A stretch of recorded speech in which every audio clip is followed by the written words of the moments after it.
What's good, people? This is the Option Podcast. This might be episode 138, 139, 140. I don't know. I don't care because I got my man Marc Fornaciari. Marc Fornaciari's in the house, and the episode starts right now.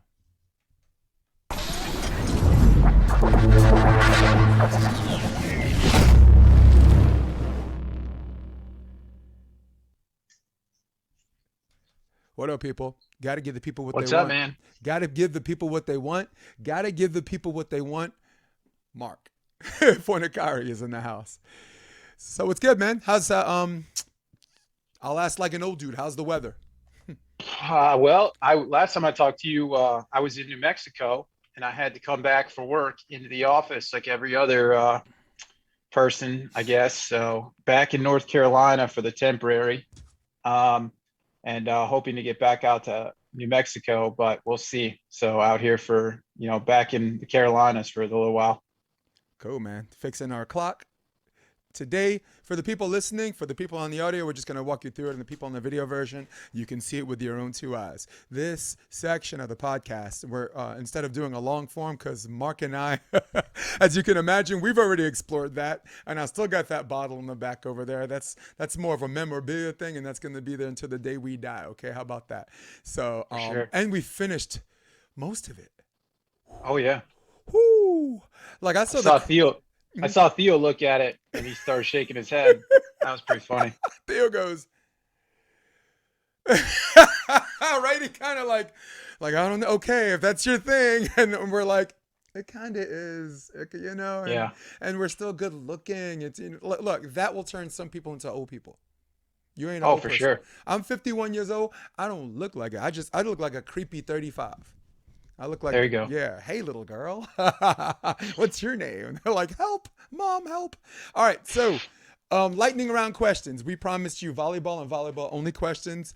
Some of these, I'm gonna have to take a stance because I'm already retired, so it allows me to kind of poke fun at some players. Marc Fornaciari is an active player, so I'm really not gonna ask him anything that's gonna sell out his own people because he's still gotta play. But I think if you have to be brutally honest, I think you're not gonna run from that too. That's why you're the best man for the job. For sure. Yep. All right, so guys, question number one: Phil Dalhausser. Well, first of all, championship weekend, right? Is this the single busiest weekend? The first weekend of May, is that the single busiest weekend in the sport? You had the NCAA men's, right? You had women's NCAA beach. You had Hmm. Doha, Norseka, Hmm. and last but not least, leading to our first question, AVP Austin. Um, And if you just want to go on another level, Canelo and the UFC. yes. Oh wow. Yo, I cried when Tony got knocked out. I was See, right next to Nolan watching that. in a fight that I thought he was winning. Oof. It looked like he was winning. He scored a knockdown in the first round, and he looked sharp, and his slips looked good. But he did kind of have that kung fu of eight drunkards thing going on, where like if he stays out there too long, he might get caught. Hmm. And lo and behold, got caught. Yeah. Oh, he's on the bitter beer face commercials from here on out. So, what was your favorite match that night? Oh, I mean, I've always been kind of a Oliveira fan to see him come back. It just cements like he's on another level. I Yeah. think even with Makachev, I don't think Makachev can stand with him, and he's too dangerous being able to submit you. So I He's too think slick. Khabib's the only answer. Khabib He might be the only answer right now. You have to have the strength to hold him in a position where he doesn't use his third arm or third leg to choke you. Like I've seen him have Hmm. people's back, right? And the guy's like, I got this one, I got this one, I'm good. And it seems like this is his third one. It's like, where did that come from? I thought I had two hands. I don't know. All right, so check it out. And God, we might do this as a skip on the edit, or maybe not, because we love the UFC. AVP Austin, Phil Dalhausser and Andy Benesh won the AVP Austin in convincing fashion in the finals. I think 2-0.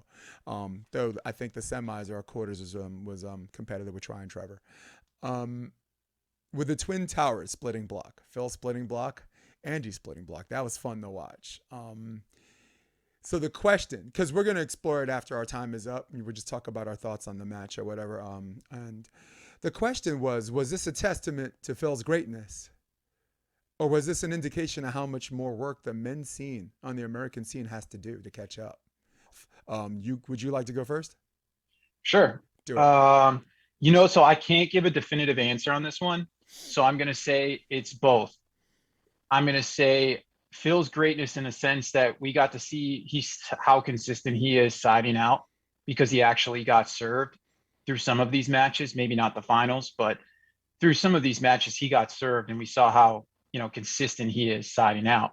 And then to the flip side, I don't think it's necessarily that the US men need to catch up, but the game changing. Now you see that, wow, two bigs, that's the next wave. You don't necessarily need this 6-foot defender anymore running around there scooping balls. You can just have two massive guys and you always say it, serve to space. Well, when you got two massive guys like that, there is no serve to no space, right? I mean, they could have, while they were next to each other, they could have laid out their arms and touched both end lines. Mm-hmm. That's how much of the court they took. Yeah, and then just playing around a massive block where you have two guys who are used to running up, they can just hammer jump serves all day, and they both take up huge space, and they just made it easy for each other. And how hard it is to stop them inside out. I think it's just that change of the game. Maybe it's two bigs and then you look at the other side and you say Troy Field, how impressive he is. But for, no matter how high he jumps, it takes him 3 more seconds to get down and play a ball. Whereas Phil and them just make the static movement, play a ball up, and put it away. Yeah, they can hop out the jump sets, can't they? All right, so here's my answer, and I'm glad I got a whole minute to do it, and I'm very, very practiced on this. Thank you, Rob McLean, for Sports Debate Tuesday. 2018, Hermosa Beach. I saw the Parchains at 15 and 17 years old make the main draw, right? I saw Eric Fonomawana, I believe was 49 years old, come out of retirement, play a match with Jeremy Casebear and win a winner's bracket match, okay? I saw Phil Dahlhauser play with his coach, Jason Lockheed, right? And win a winner's bracket match. All three things in the same tournament. So I said to myself, I'm like, if this stays the same, this is going to be a problem. Enter 2022, Marc Fornaciari, all right? Enter 2022. This man, Phil Dahlhauser, halfway out the door, 43 years old, comes out. I think I want to split block. I think I'm good to go. And you really want to celebrate this man's greatness, and then the GOAT conversations come up because of the way he did it in the easy manner and how he did it. But I can't help think of how disappointed I was that the men's scene allowed that shit to happen. And that's just, and as a retired, I mean, someone who's actually played but not playing anymore, I give myself permission to say, y'all should be ashamed of yourselves. Where's the camera? Y'all should be ashamed of yourselves. Letting this man roll up on you. I think I'm going to split block. Last time I did it was with Nick Lucena because I won 4 tournaments in a row. So AVP Chicago, me and Nick going to split block, right? At least John Mayer and Casebeard didn't let him get away with it. They at least beat him in the semifinals. Shame on the men's scene for allowing that to happen, all right? I know you're like, man, this podcast is going to blow up, but somebody has to say it. You said it was both, and you're right. It is both. It is a testament to how great that man is. And like you said, 2 bigs on the court, that is a 2-man group hug. Line up his arms, line up their wingspan from here to here. That's side to side on the court. I challenge them to do that and run a video and take a picture of just to show everybody what it looks. Because I just thought about that just now when you said it. Yeah. But with that being said, done dumping on people. It's not a dump. It's a challenge. It's a challenge. I have a question for you, Rob Fornaciari. Would Phil 2008 let Phil 2022 get away with that shit? Come on. I don't know. They got the same demeanor. He's never changed. He's still the flat line, even keel. I played with him the Friday before. Yeah. Okay. Austin. Okay. He's the same lighthearted guy that I met the first time I met him. So like he never changes. So I don't think there's like this competitive fire that he had back in China that he doesn't have now. I think he just stays even keel and stays consistent. Mm-hmm. I will say this. I agree with you in the sense that volleyball players, the thing that gives them success is an increased IQ. And then when they know more as they get older, they still have to physically be able to do something about it. So with that being said, maybe you're right. Maybe Phil, who's playing kind of the same volleyball with a higher volleyball IQ, he didn't roll it with the same IQ from 2008, right? Yeah. Wow. Okay. Okay, I could go with that one. I could go with that one. I like that one. I like that one. But I'm not letting the guys off the hook. You cannot let these two bigs get away with that. I mean, their first tournament together. It's this isn't Kristen Nuss and Taryn Cloth, okay? Who've been playing together since college, who is a perfect 35-0, right? This ain't Kristen Nuss who played 8 regional tournaments before AVP Atlanta, one Wapaka, one Coconut Beach, one Atlantic City for a 100K purse, right? And then Atlanta, what? Qualifier, main draw, 1. Australia, go to Australia with no qualifier points, 0 points. Qualify, main draw, 1. All right? But that's a team. So, go ahead.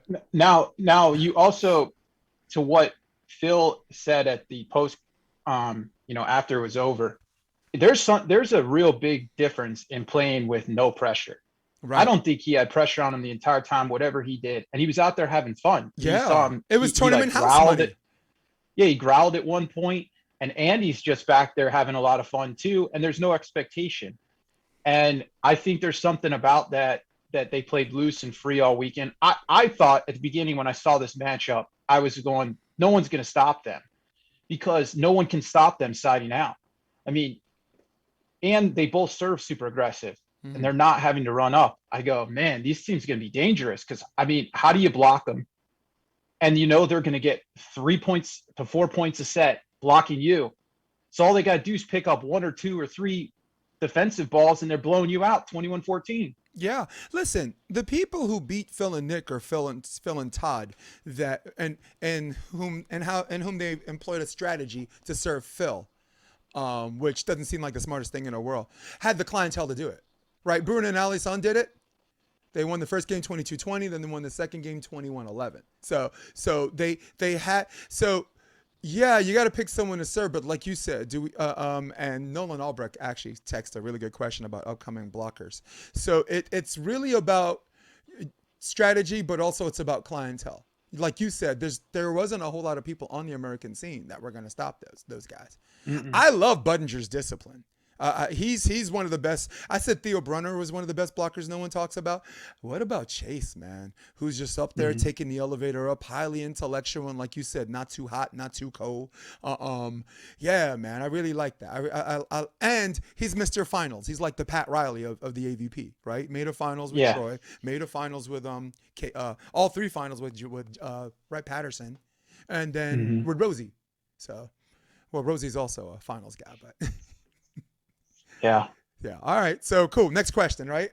Next question. We are going to the scoring freeze. The scoring freeze is now a thing of the past, as the AVP has eliminated the scoring freeze from their league rule book. So, I guess the question is, what will you miss about the scoring freeze, and what will you or what will you not miss about the scoring freeze? You have 60 seconds. You can answer both of those or just pick one. Floor is yours, and go. I guess the only thing I'll miss from it is just some of the crazy comebacks that had happened from when a team's down a lot. But other besides that, I really won't miss anything about it. The not miss is the first year it came out, I don't know how many refs missed side switches because they weren't keeping track of 7 or 5 points. So you would get a team that would get 8, 9 points on the good side. So there was this major swing in these games because they weren't tallying every side out, because it wasn't a real point. So I won't miss that. And then the length of the game, and then that thought of earning that lead to, that 16-19, okay, we got a 3-point lead, and then we got to sat out 2 balls here, and then the game's over.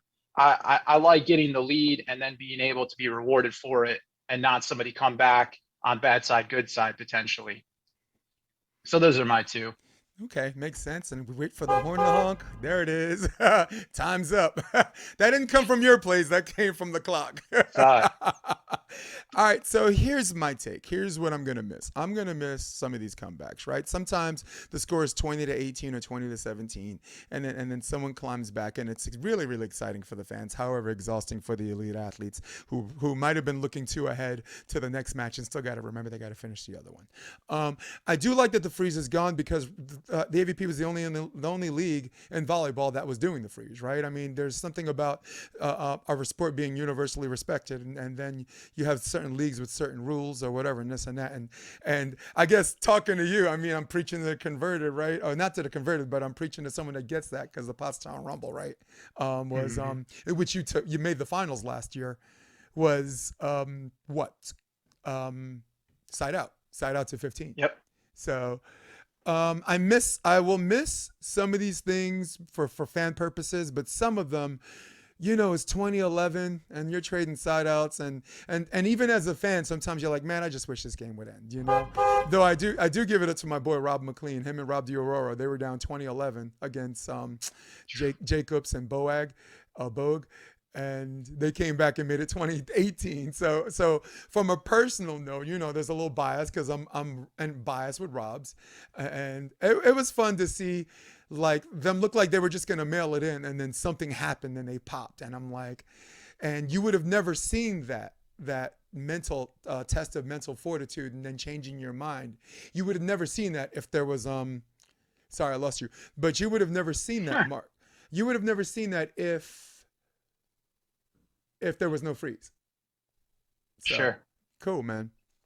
All right, so yeah, gonna miss the freeze. The players didn't like it, and then like I talked to Madison McKibben, he didn't like it, and then he's like, you know what? Actually, it's a grind, and I like to grind. I'm a grinder, And he's like, I didn't like it at first, but I changed my mind, because I was doing the beat, so I asked a whole bunch of players, and none of them really wanted to answer it because at that time, they felt like, if you disagree with Donald's son, you're out. It was that time period where it looked like I don't know. It was like The Apprentice. You're fired. You're fired. You're fired. Just right? be the company, man. Yeah.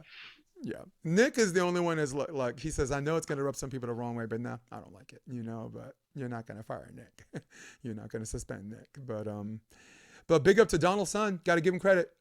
He did something brave for a franchise where the attendance didn't look so good, and then all of a sudden it's interesting, and now you have the freeze, and then you got Crab versus Crab in Hermosa Beach, their first meeting, which is my backyard. Thank God for the big screen on the outside. They were turning away fans in the stadium. It was, and people had beach chairs, and it looked like the U.S. Open because people had chairs and they were cheering outside of the thing, and the monitor was faced towards the pier where Hennessy's was and La Pomela. Oh, wow. Awesome. So if you were on the roof at Hennessy's, you were watching the final, or not even the finals. Well, they met twice, but the first meeting and winners bracket was they couldn't fit everybody in. It was great, and the freeze was awesome. It was Trevor and Rosie against Jake and Taylor. Great match, on the beginning of a sibling rivalry, I guess. Question number 3: the AVP extended their stops. Wink, wink. This year to other venues, but we all have our favorite venues. All right. So I was at Coconut Beach last year. It was a first class setup. It looked like a big tour stop. They had lights and night lights. They had Christmas lights. They had a restaurant on the water, and they had one of the best color commentators in the sport calling the finals. So, and we can use more guys like him, whoever that guy was. All right. So, so my question to you, and I think I'll go first on this one. I'll let you go second. Is that cool? Sure. What is your favorite stop as a player or a coach or a fan? I'll start with me. My favorite stop, Mark, as a player, a coach, and a fan is New York City. It's New York City. I'm from New York. I know there's a big, huge immigration population. I know they're indoor heavy, but you have a ton of FIVB guys. You got a bunch of Brazilians, a bunch of Polish, the Russians in Brighton Beach, the Koreans in Flushing, the Chinese in Chinatown, the Dominicans uptown. And if you let them know they will come through. There was an exceptional seniors high school game, like an all-star game. I let them know all 41 kids showed up for Saturday's matches. It took like a whole row. So, and I like the way the AVP set it up on 14th Street, a few blocks from Union Square. There's 6 train lines. You get off the train, you walk. So it wasn't like Pier 25, like, damn, this is far. And it wasn't like Pier 6 in Brooklyn, like, where the F am I? Chicago's a great stop. Got to give them props. And of course, I mean, there might be a little bias coming towards my selection, but Marc Fornaciari, make mine New York City. It's a good pick. I mean, I've played at all those places that you're talking about, and they're great locations. But I think you just got to take it back to what's the mecca, what's the most fun to go out to, where can you just drink, go watch. Yeah. Although last year, and this is Manhattan, and last year I wasn't as big a fan as the way they set it up because they moved the court back to allow more fans in. I think they need to have that pier in the background to kind of, with the fans up top and everybody can look in. I think we kind of missed that, and they just kind of had a side, like court one in the back. And I think it just missed the overall view if you were watching it on TV of the Manhattan Beach Pier in the background. So, but that you can't beat that stop. I should be ashamed of myself, right? Best. I should be ashamed of myself. It is really the best stop. I mean, collectively as consensus, I agree, and I agree with your assessment on the setup of center court. There's something about being on the pier and looking at someone's name etched in the pier, and at the same time watching players compete for that. You look down, there's names. You're looking at the finals. Who's it gonna be? You're looking down, etched names. You're looking over. Is it gonna be this guy, that guy, right? So. Don't really remember who won last year in Manhattan Beach. I do know Patterson and Buttinger were in the finals all three stops, so they were there. Was it Trevor? I believe was that the guarantee game? I think wasn't it Trevor and Try? Yeah, I think that was the guarantee game.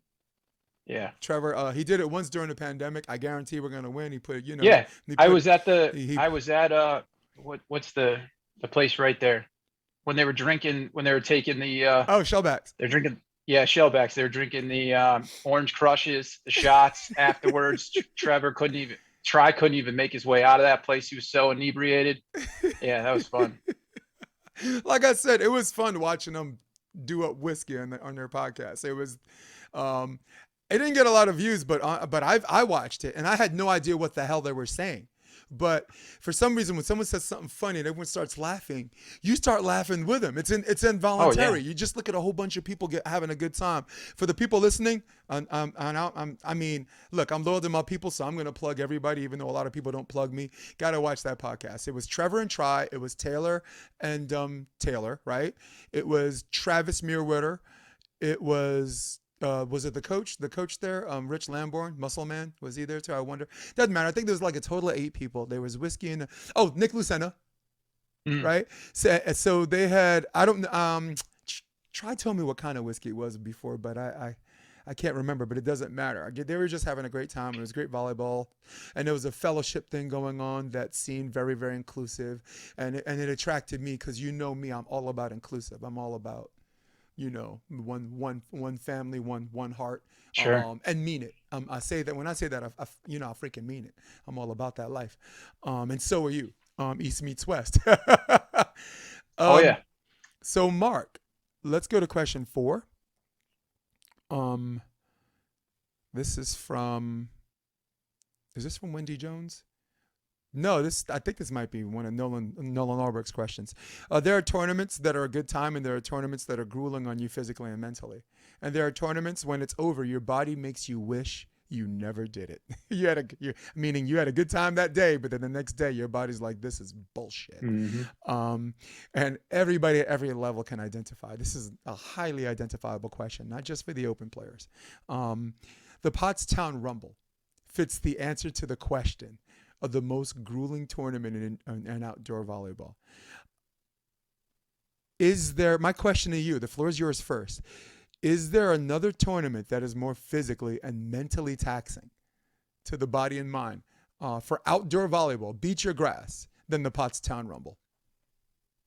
So you have like Susquehanna, and those tournaments are similar format where they're side out scoring, but they're at geez, I'm It's getting all right. blown up everywhere. It's all right. People love you, and your sounds is what um, counts. yeah. So those tournaments are mini Pottstowns, if you say, but I would have to say, and this is just for the all around experience, that Big Shots is the most grueling tournament, and I'll give you the reasons why. The first one is it's a 2 day event, so it's like Pottstown. It takes 2 days to finish, and then also in Jersey, you never know what the weather's going to be like. It could be 95 one day and then pouring hurricane type winds the next day. So you have to deal with all those kinds of elements, the shelly beaches, the syringes and all the crap in the sand that you never know what you're going to run into because it's Jersey. And then Yeah, it's true. yeah, It's and then true. I know. And then the last one I would say is you're going to go out and party in Atlantic City the night before. Everybody does, even if you have a match the next day. So that hangover slash trying to win the finals, it's all And encompassing. that sand is brutal too. Atlantic City, that Brutal. sand is gnarly, dude. I don't. I mean, I don't like it. It made me miss deep sand. Hmm. so, so all right, my turn on this. Let's fix that mic. I promise you guys, this is Diet Pepsi. There's nothing else. I know me and Mark go another way with this, but I'm good today. Um, so Coconut Beach, you had the Brazilians cramp up in the finals because of the humid conditions, all right? But Coconut Beach was okay because even though storms hit that place, they had a great drainage system and the sand was wet, but there weren't puddles. Now enter Wapaka. Wapaka didn't have a good drainage system, so when it rained, you had little mini lakes and ponds or whatever, and then it turned hard as a rock, and you were basically playing on something that felt like Central Park concrete or Chinese nine man in Chinatown in the parking lot. So grueling tournament for that, yes. Any place that has deep sand that's a 3 day tournament or even a 1 day qualifier, anyone's tried to qualify in Manhattan Beach or Hermosa Beach, it's taxing on the body and a little bit the mind. But the answer to your question or our question is no. There is not a single tournament that is more grueling than the pots. I mean, if we're doing a besides question, sure, sign me up. But it is the single most grueling tournament in all of outdoor volleyball. And I've been around and I played in Manhattan Beach, a little older just to see what it felt like deep sand. I played in the Pottstown Rumble Double A and Open in 2002 and 2003. And I am telling you, there is nothing, even when you're young, there's nothing when you're that second day and you're in the finals and then what? You got a 10-10 switch off. Something about your body and your mind is like, I gotta. How much longer is this gonna be? And I'm speaking to someone before I go to my next question, because for everybody listening, Marc Fornaciari, along with Nolan Albrecht, made the finals in the Pottstown Rumble. And I think the year before, a couple of years before, is Baranek and Kalinsky, right? The previous before the pandemic. Um, Talk to me a little bit about that last day and then that finals, and just are you numb? Do you don't feel anything at all? Are you just in drone mode? I mean, I I might have think asked it's you all this just before. survive mode. Survive mode. It's just hammer down as much liquids as you can until you get to the big crowd to kind of, because the crowd's going to give you the adrenaline rush Hmm. to come back. I mean, you're not going to just fall over when you got how many 1,000 people watching you, but it's just a grind. I mean, all the way around, and you're just whacking back liquids and hoping that your partner just comes up with something big to help you out. Hmm. And you know, And for everybody listening, it's side out. It's side out to 15, and it's in Pennsylvania, and it's in the last week of June. And anyone that spent some time the last week of June on the East Coast brings new meaning to the term humidity. All right, it is. You can wear a t-shirt or a tank top and some shorts, and by the time your match is over, it is soaking wet. I've seen mhm. people actually have 3 sets of shorts and leave them on a clothesline and rotate them for the whole weekend. People that expect to be there both days.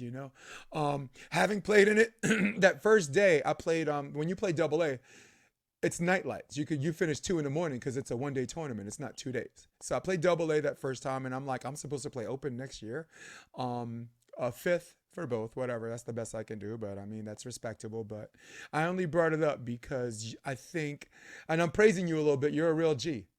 You're a real G. There, anyone that makes the finals, even if you lose, in my mind, you're a volleyball immortal because all of the beach players playing it and they expect to win and they don't because it's grass. So now you got college guys who don't have to jump out of the sand that are taking your lunch money.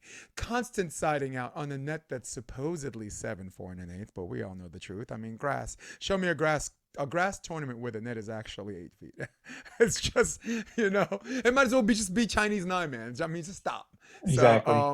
So kudos to you. It was just an opportunity for me to highlight you and we had the podcast last year, but I can't say enough about anyone who goes through all of that, the 2 days side out and Sunday night lights, right? Not just Sunday afternoon, then we have a barbecue. No, Sunday night lights. Fuck, I gotta go to work Monday type shit.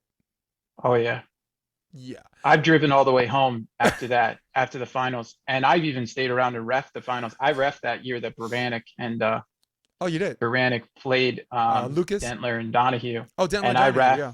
yeah, I refed it. It was like an hour and a half, hour 45-minute match. Mm-hmm. And then by the end, because it went into overtime, and in the end, I drove all the way home. I mean, it's just awful. And then go to work the next day or, take a half a day in the morning. I mean, it's awful. Yep. Check it. So, all right, plug to Andrew Dentler. Miss you. Love you very much. We used to coast together at Endless Summer, along with Jeff Samuels, Jaron Barreto, and Rob McLean and Pompeo. Love you. Miss you. The best volleyball I've ever seen you play in my life was at Coconut Beach when him and Ferrari made the semifinals. I thought that was, and Ferrari played a masterful tournament, so giving him all the credit too. And also congratulations to Andre Beloff and Josh Lucas who won. They were the ones that won Eric last Lucas. year. Eric Lucas, who won last year, who's always at the scene of the crowd when it comes to finals, right? He's always kind of there, and that's what I noticed when I played. I'm like, Final 8, same 5 teams, 5 of the 8 teams, the same dudes from last year. Cool. Big up to Phil, who won in 2004. Phil Dahlhauser. Big up to Seydu, Mike Salick, second and the third 2 years in a row. And the next question. All right, question. We're at 1, 2, 3, 4, 5. Question 5. Okay, let's say you are an adult on the pro scene. You've gotten pretty far. Maybe Kevin Knight, right? Coming out party last year, made it to the finals, lost to Adam Roberts and Trevor. Remember the Myrtle Beach? His coming out party, right? You have taken it as far as you can, but you really desperately want to get to the next level. Marc Fornaciari, my question to you, and this is a tough question because you're mostly self-coached. Which coach would you recommend or would you want to work with that you think can take you to the next level? You're with this guy, you're all in, you're willing to put in the work, you're dedicated. Who do you believe can take this open level player to the next open? Tough question. Right, so again, I caught you by surprise because you're a gangster. So I'm biased. I'm biased because if it was pertaining to me in my game, I'm left-handed, so I would pick John Mayer. And that's just because him and I have similar style. We don't really say much on the court. And he gets I'm sure if you got us off the court, we can, give you all the stories in the world. So I would say him from an aspect of myself. And then if you wanted to pick a person that was still playing, but who's developed into the coaching game, I would say Phil. I think he just has a wealth of knowledge and he could take your team from all aspects, blocking, experience, everything. And then I'll give a shout out to the guy who's been working with us here in the Carolinas. He's a Brazilian named Takao. He's been with us for about the past 4 months. And I've gotten to do all kinds of training sessions with him. So I think he would be great too. Those are all great picks. And I like John Mayer because off the court, you guys can't be more infinitely different. But on the court, I see a ton of similarities. Between the two of you. Yeah, he's straight vegan, don't drink, you know what I'm saying, and this and that. And I can tell you some stories off the camera about how straight and narrow that guy is. And he's the best college coach. He's the best and beach coach in the NCAA. I mean, he was coach of the year last year, and he's one of the top 5. I thought he was coach of the year last year, 31 games, beat UCLA and LSU in the tournament, first 2 rounds. So, I mean, if that's not coach of the year, I don't know what is. And I'll get off that horse because I've been riding that to the ground. So I have a lot of picks too. My turn.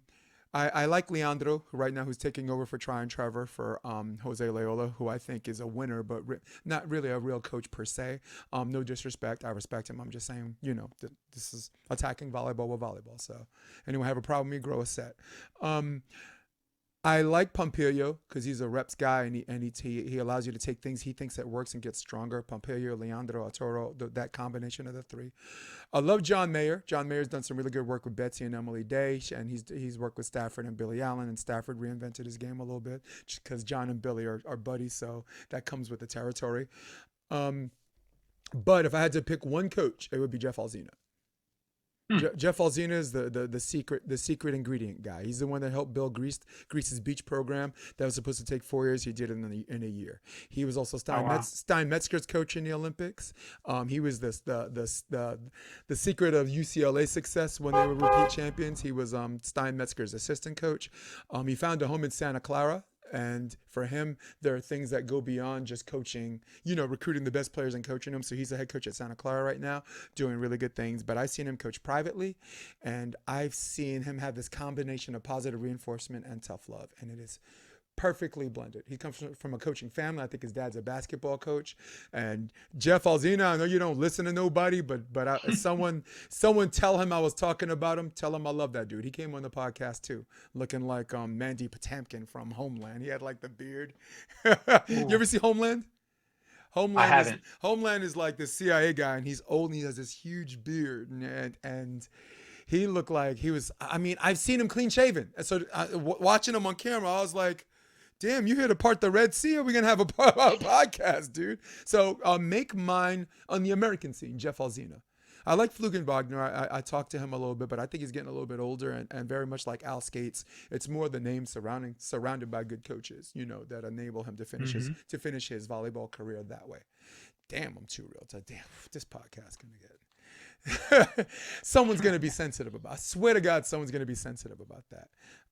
But they're not going to take it out on you. You've been clean. You've been neat and clean for Eugene today, my man. So we are on 1, 2, 3, 4, 5, 6. Being in the best shape of your life can help put you over the top in some of these tight game situations, particularly against evenly matched opponents, right? You guys got the same skill set. You want it more.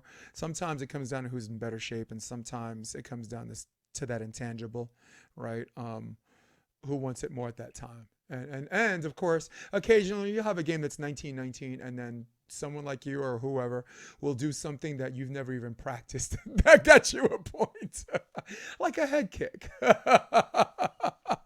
Remember we were talking about Chandler? Didn't even practice it. He just threw it up. How about this? Okay. He said he has baby feet. That's why he doesn't practice it. It's like you just knocked out a dude with one of the most devastating kicks ever, but with baby feet. Baby feet. So who do you think, and I'm glad I sent you some of these questions ahead of time because there's so many and we'd be here all day with the 60 seconds trying to answer this. Who do you think is the best conditioned player, male or female, on the American Tour? So I'll give you both. I think it's pretty easy for the male side. I think there's no comparison with Triborn. He's the best conditioned player because he split blocks the whole time. He can run up. He sides out at will. He's a great setter. He jump serves most of the entire time, and he never looks like he gets tired. And then what he's come back from, I don't think anybody has been in his shoes on the male side, and no one knows what it's like to come back from that kind of injury or that kind of illness.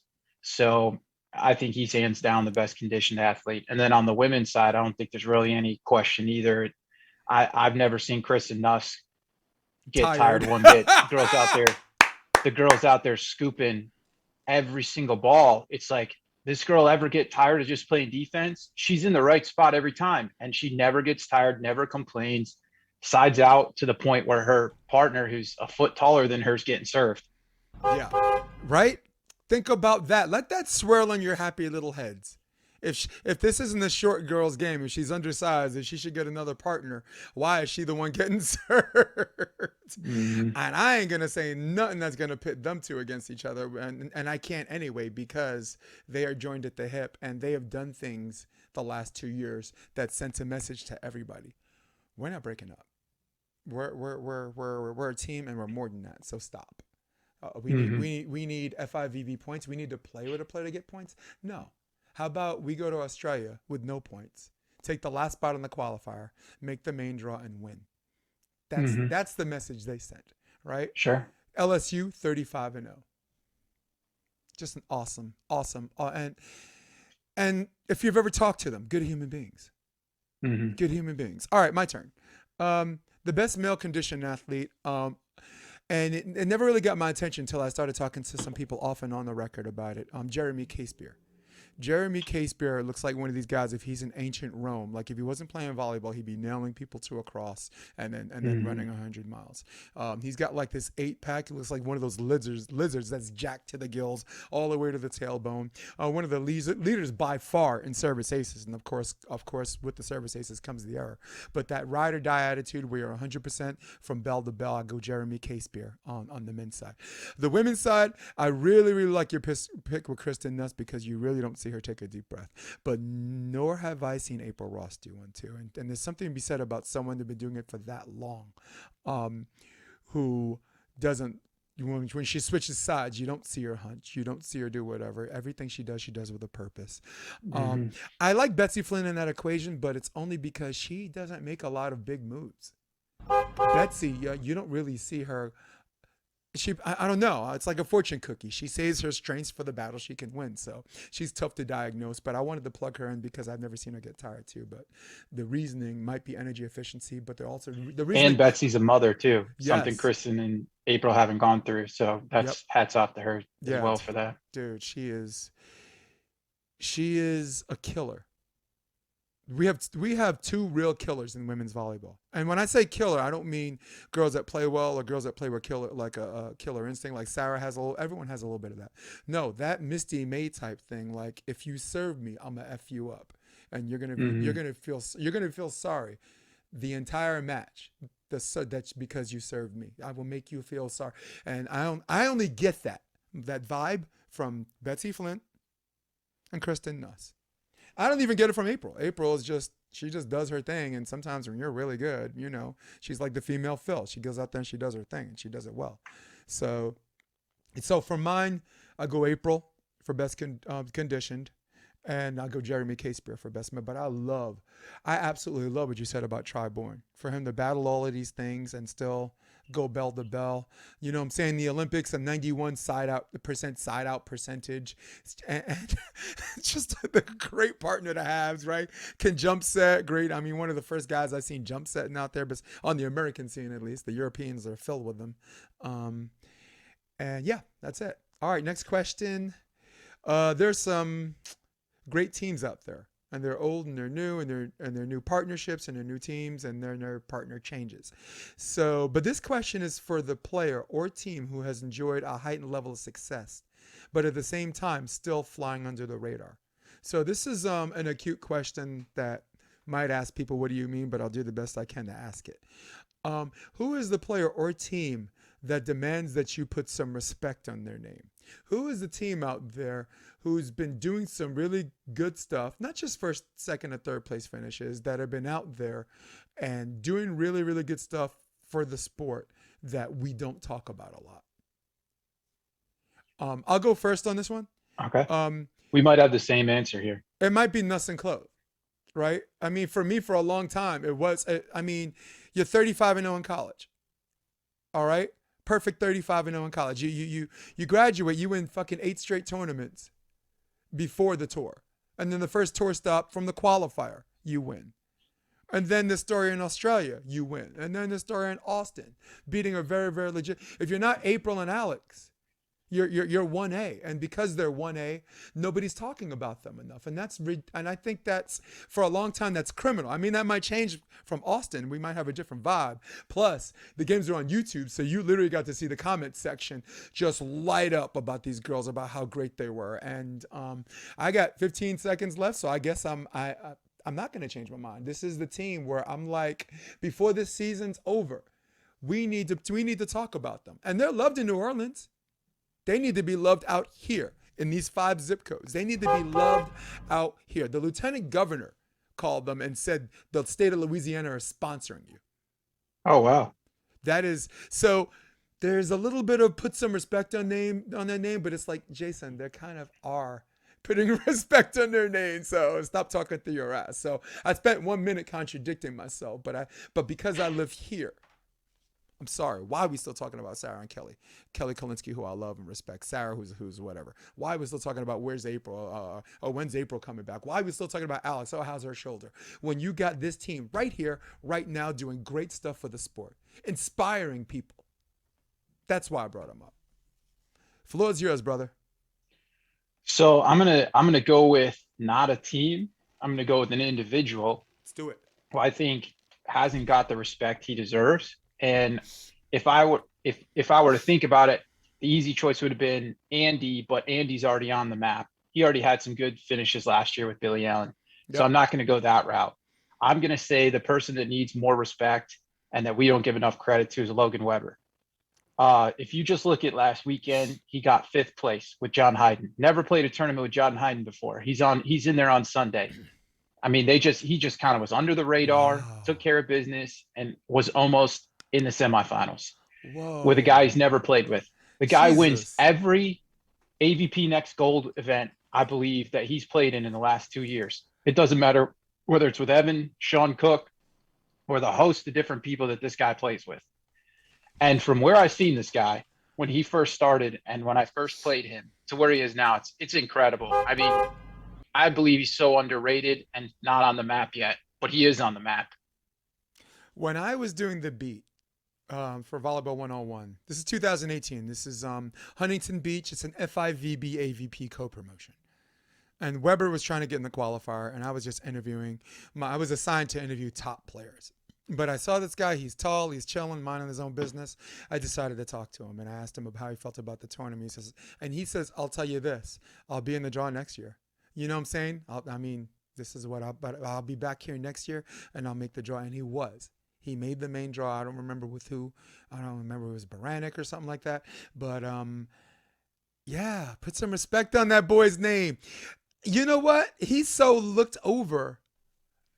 I just had to find out from you today that he made it to Sunday. I did not know that he made it till Sunday until you just told me just now. Put some respect on that boy's name. And Logan Webber, if you're out here watching this, come on the podcast. Stop acting like we slept together. All right, we gotta get it in, man. You got a story to tell, and the people want to hear it. So guess what? You got to tolerate me for a little bit. I'm just looking at some Nolan Albrecht questions because we have 3 questions left, and man, he's got. This question might be a segue to what we were talking about. How about this? I'll just ask straight up. Who's the best up-and-coming blocker? For the U.S.? For the U.S.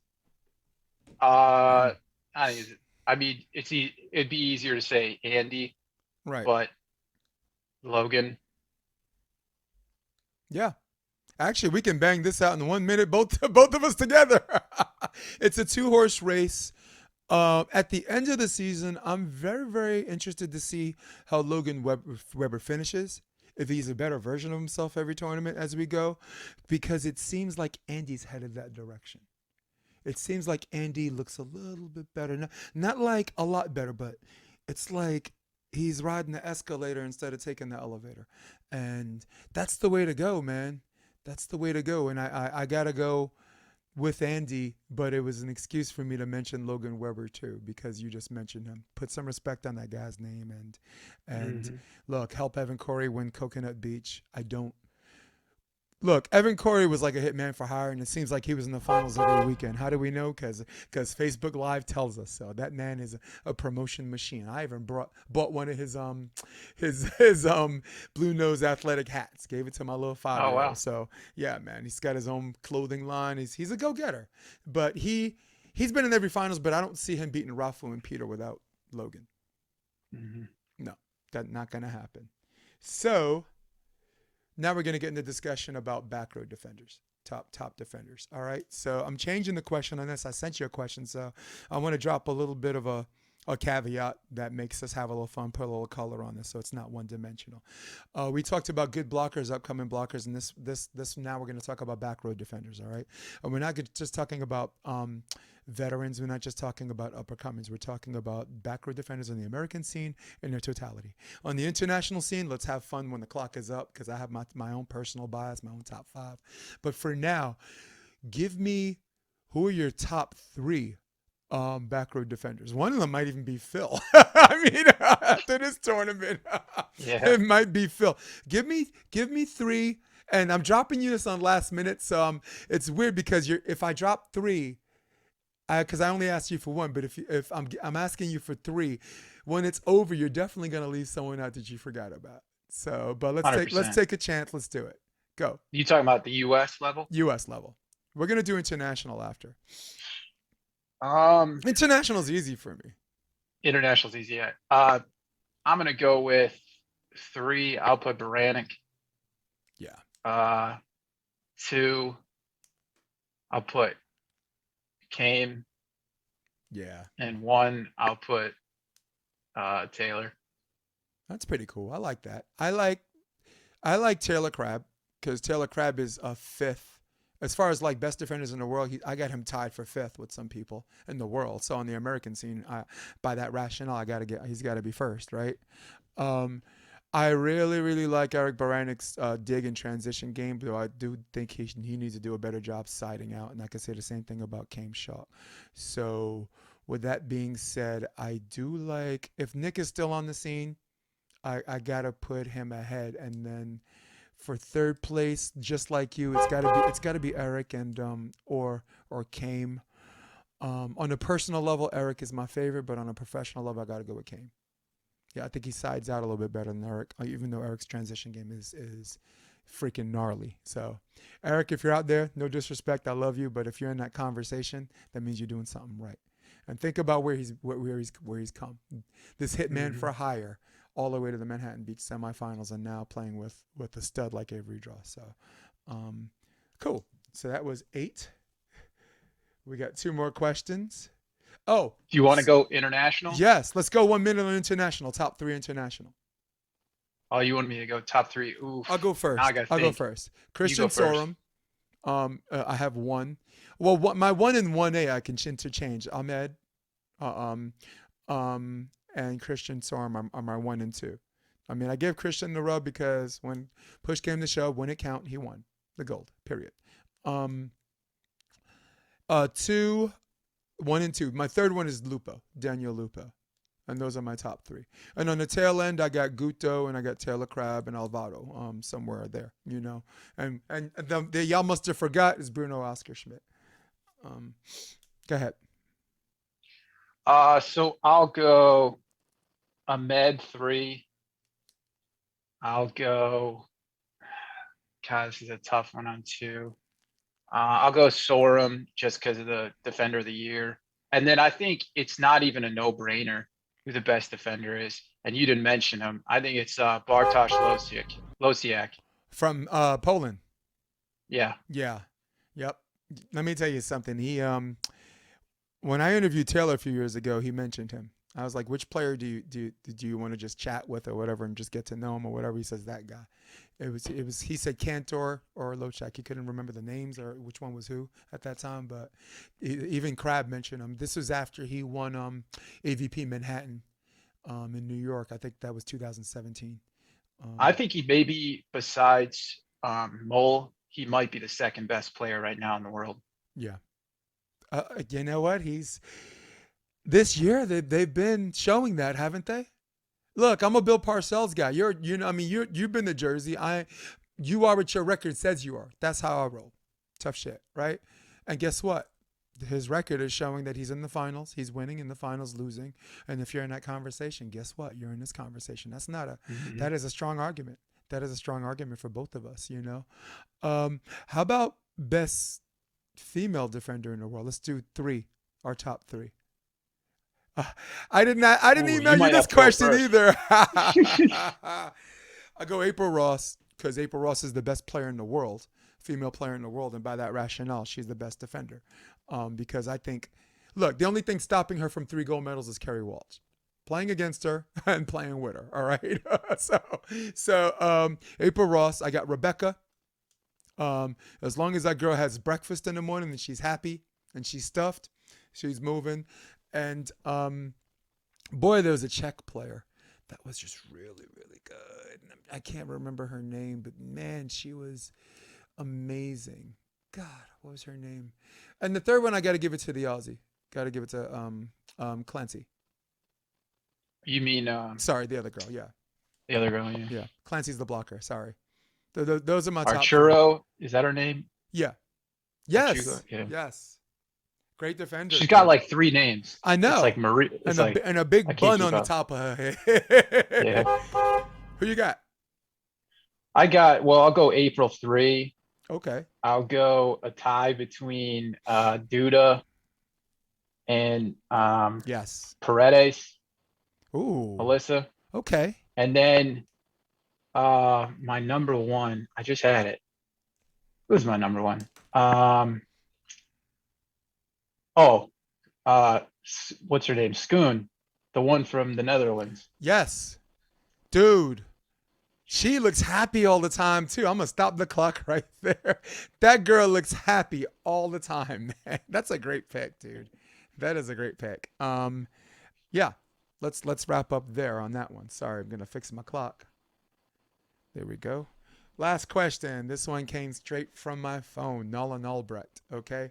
Nolan Albrecht. We're gonna talk about AVP officials. All right. Now, sometimes they look sharp as attack, and sometimes it looks like they make calls that make you wonder what they're doing. You have some referees that double down and don't want to change their mind because they think that it violates a trust system, and there's some refs that are like, you know what, I missed it, replay, and the players are mad at them, but it only lasts for one play because now they got someone that's being honest up there. So the next call they make, they know they're sure. So as far as referees go, which referee do you, when you see them up there, you're like, I'm good to go. So I like Carson. I like Ref Carson, Dave Carson. That He would be that. I was going to say that, but Yeah, well, we'll do this minute together, okay? Dave Carson, I think he's the head coach in New Hampshire. I think that they have a NECFA team out there, and I think he coaches the men during the winter or whatever. And I don't see him on the international scene. I see him almost exclusively on the domestic scene, which is the AVP. He came on the podcast, and we had this great intelligent discussion about hands and about why certain referees call hands or what the actual rule of hands is. And the most important thing, help making people understand what league rules are, right? You have the international scene and everybody's like, oh my God, oh, those are all doubles. And I'm like, no, those actually are not doubles. That's how volleyball is played. And where if you live in a league, in an environment or a zip code where catching the ball and throwing it up in the air is legal as long as it doesn't spin, if that's their league, if it's written into their rules, like we judge doubles by 1.25 times, uh, um, then that's their rule, right? The Pottstown Rumble is side out to 15. That's a house rule. The AVP Mhm. recently had a scoring freeze, right? It's not an official rule. That's just something the league did. So this guy, I like him because he says check with your league. If you're gonna ask me questions, this is my personal opinion, but check with your league. How do you feel about our choice? Oh, he's great. I mean, I think he's a player's ref. I mean, he'll make it a point to come up to you. A lot of the officials do, and a lot of the big names that we all know are equally as friendly. But Dave, I mean, he makes it a point to ask about, how's things in your life, just the day to day. And he's such a player's referee. I mean, he's gotten some calls wrong for me in the past, and no one's perfect. but it's that level of respect where you have him off the court where, you can have a conversation with him and he's not going to hold any bias towards you. And then I'm going to take the last 20 seconds and say the best female ref, in my opinion, Suzanne Lowry. Yes. Is that the husband wife act? Yeah, Yes. Keith's wife, Suzanne. She's Yeah. awesome, And I dude. say that because she can coach or she can referee all three sport, grass, sand, Indoor. indoor. She's everywhere. Volleyball, probably at And nationals for that. Yeah. Hmm. yep. Dude, I like your pick because last year in Manhattan Beach I was coaching Chris Austin and Cole Fears, and we were playing Garrett and Garrett, and she missed the score twice. There were 2 points left on the board, and the next day she's like, "Did I really mess that up? Did I miss that?" And I was like, "Yes, you did." But I said, "You know what? You had something, you saw it, you went with it because you had to go with it, and you probably Mm-hmm. in your heart of hearts you probably knew you missed it somewhere, but you kept it, you kept the mood where like we're all professionals, this is a mistake, we got to move on to the next thing." And Austin was a little bit like that was weird, and Cole was like, huh, but the way she conducted the game, we moved on, everyone moved on. And I told her this, I said players make some mistakes all the time. Players serve it to the net. Players foot fault. Players carry the ball. They make these mistakes because they're human. Enter referees, also human beings, not Exactly. machines. You know, cool. Great story about her. Before we go, and I'll give you the last word, but I want to share this story because we're talking about John Mayer and the referees.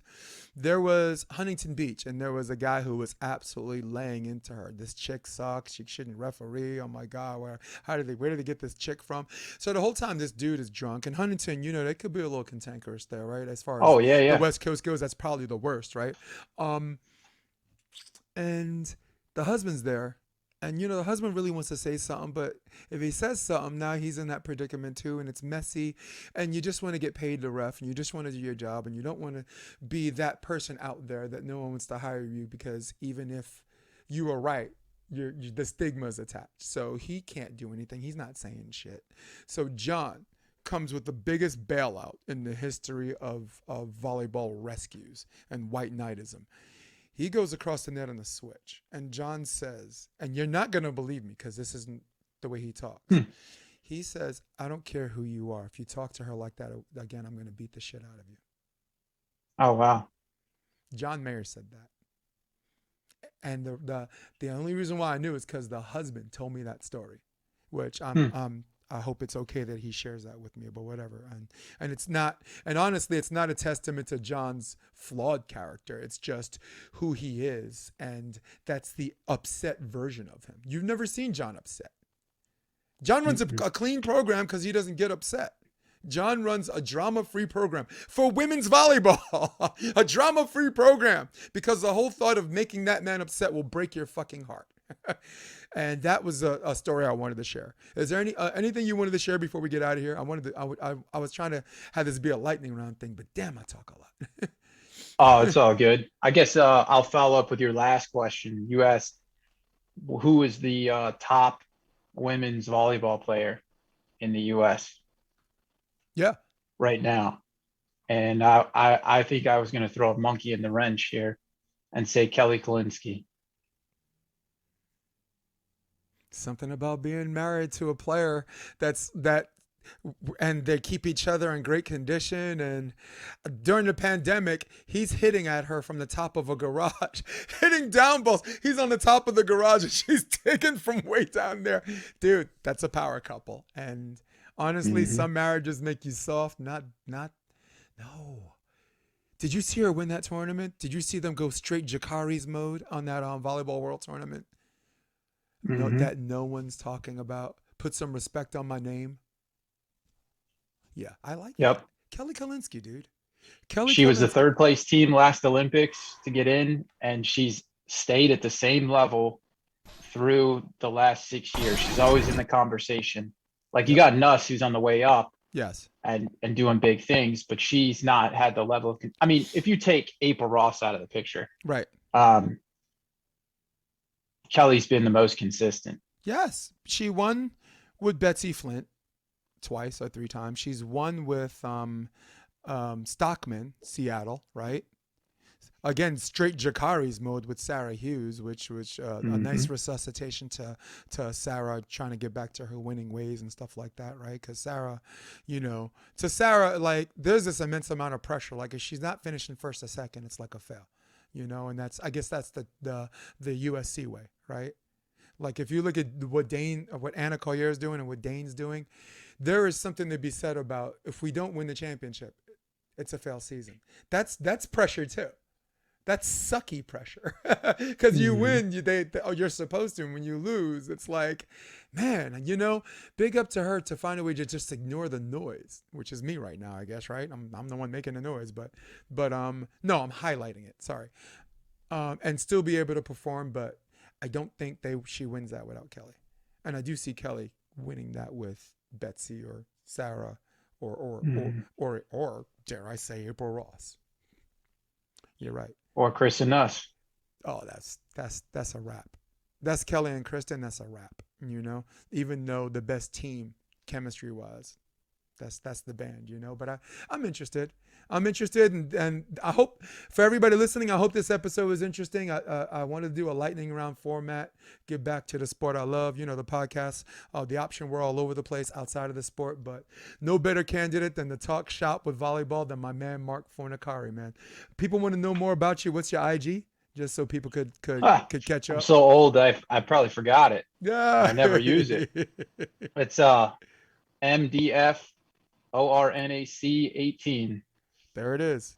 Ladies, this is Marc, and gentlemen, this is Marc Fornaciari, and he might love you guys, but I don't love you. In fact, I can't stand you. In fact, I'm out of here. So for all of you at home, for all of you on your iPhone or iPad at the lunch line at Starbucks, for all of you on your desktop, for all of you on your Droid, if that still exists, from my man, Marc Fornaciari, this is the Option Podcast. This is a lot of fun. I'm hitting my music. Stay with me after this. But for now, we're out. Come check out the Option Podcast on OptionVB.com. It's also available on iTunes and Spotify and on YouTube under the NY Varsity Sports handle. You're going to love what you hear.